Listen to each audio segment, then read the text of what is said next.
So we have our 1 inch handle section, 1 inch wide, 4 inches long.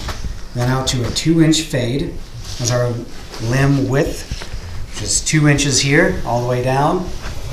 And then 1 foot from the end, use the ruler, taper it down and do right about a 1/4 inch tip.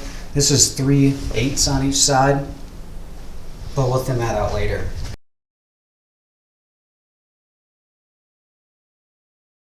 Cut this out on the bandsaw right behind me. Just ran it through. And then I've been using the rasp to get nice and close to the line. It's nice using the vise.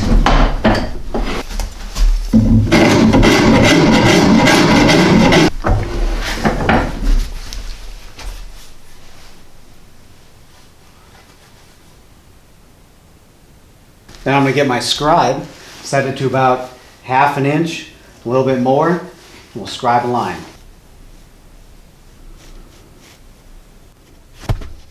There's where the top of the handle is going to be, or the back of it.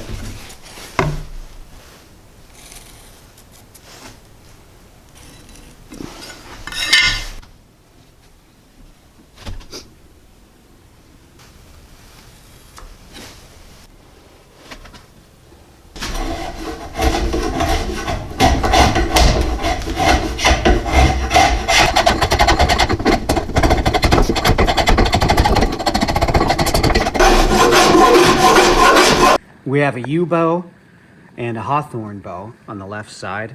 That's U. And we're bending the tip straight. It's been 27 minutes so far. We're gonna leave it in for 30. I just had this boiling for 45 minutes above hitting the steam. So it wasn't boiling in the water. You can do it either way. That's a good start to straightening this bow out. So then we'll put it back in right here.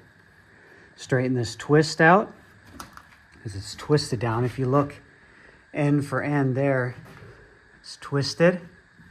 So we'll work on straightening this section out next, then make sure this is straight, and then recurve this. It's a good thing to do while I'm in the shop and I'm not just sitting on waiting for it to boil. Right now, working on shaving horses. So now what I'm doing is I'm evening everything out. And so I made a mark 12 inches down here, and then I'm going to taper this in. This is 1 7/8 wide. Taper it down to 1 1/4 wide is what that is down here. And so I already did that on the other end, and I sanded it nice and smooth. So I want to get these things real even before I even start getting serious with the tillering and bending. That helps keep everything even as you're going. So I need to rasp it down right to this line. And I always look at it with your eye. You can see so much more than just with your lines to see if they're even or not. Round off the edges, especially before you start bending it. If you do that, and if you don't round it off, it makes a nice sharp corner, and fibers want to lift off from that point. And also I want to make sure everything's nice and smooth along the back here.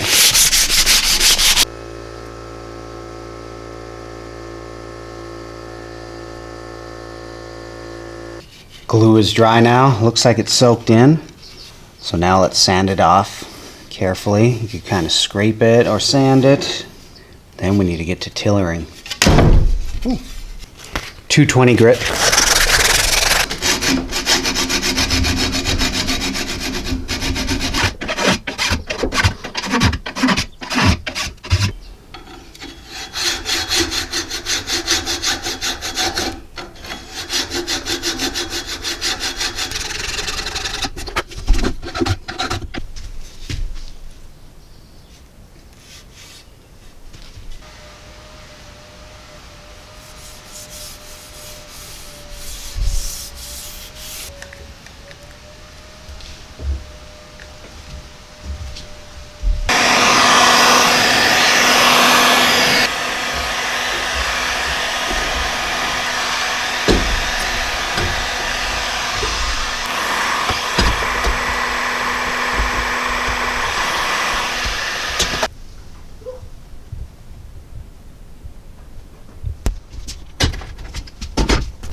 We'll have to see.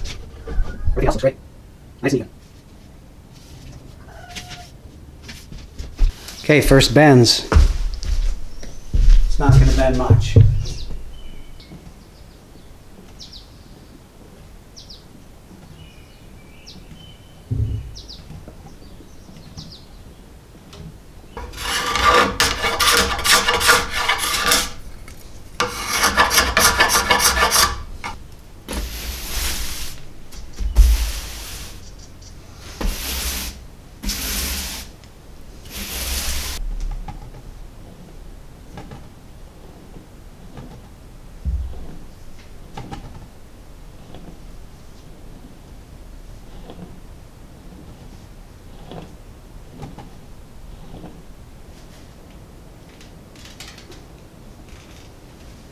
Still a little stiff.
£40 at about 20.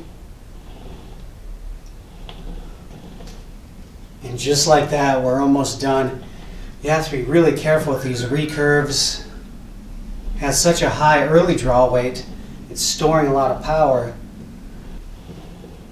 Oh, we're in the home stretch. We are close.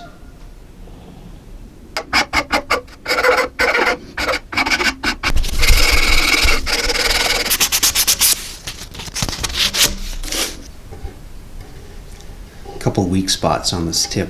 The string cracked this. Well, actually it cracked before. I put it in the vise and it cracked a little bit along this weak spot here. And so the string opened up that crack even though I put a little glue in there. So what I need to do now is sand this down flat and put a tip overlay on here to strengthen this up. So I'm going to do that on both sides.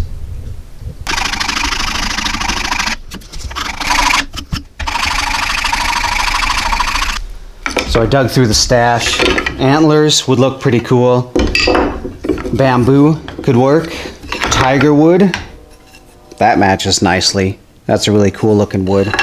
But I'm thinking this elk antler here.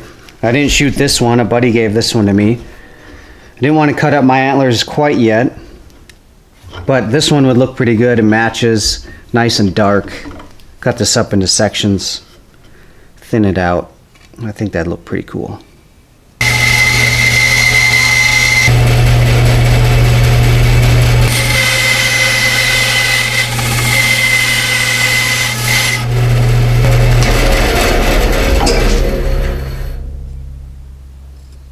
These are options. These two on the one side of the antler, or these two. So I like these two better. Darker ones. Found this piece of fiberglass in my stash. Nice green color. We use that as an accent over it. Doesn't weigh hardly anything.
Well, the unfortunate thing happened.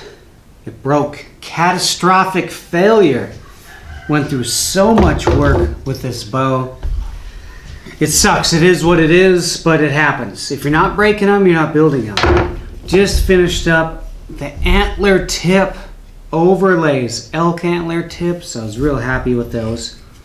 Broken 1, 2, 3, 4 spots right off the bat. Ooh. I thought there was a good chance that could happen.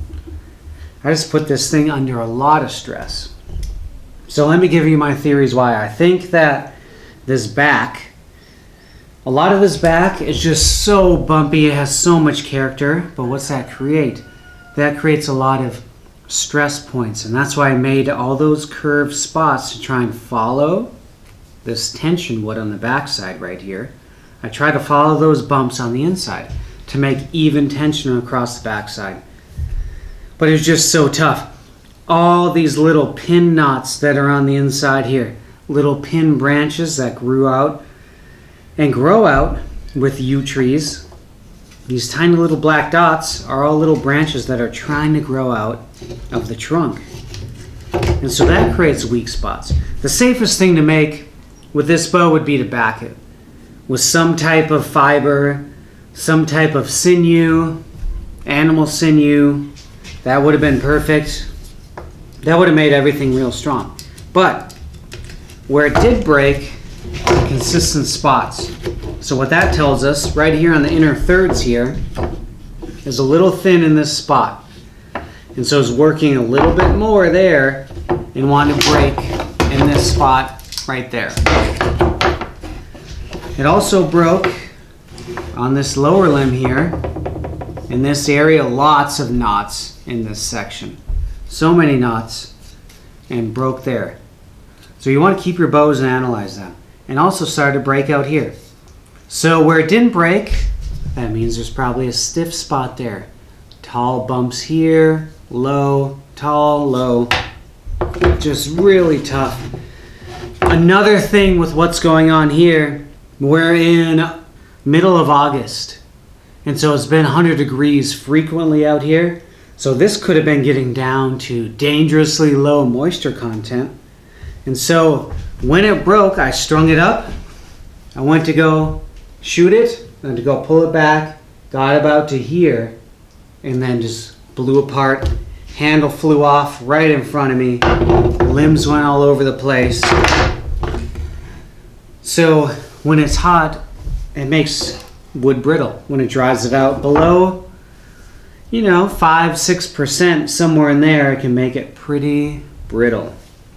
So that's too bad.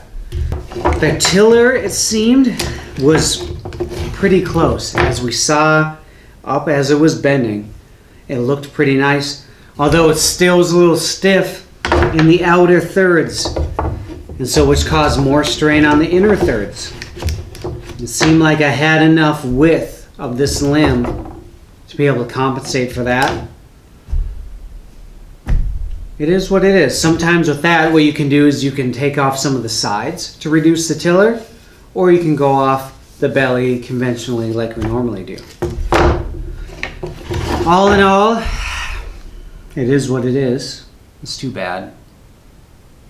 It hurts. I spent a lot of time on this bow, but I got a big pile more. Gonna keep going. Lots more wood, lots more Osage, so many more bows. Stay tuned. I hope I'll survive. I'll survive. And you as well, keep surviving.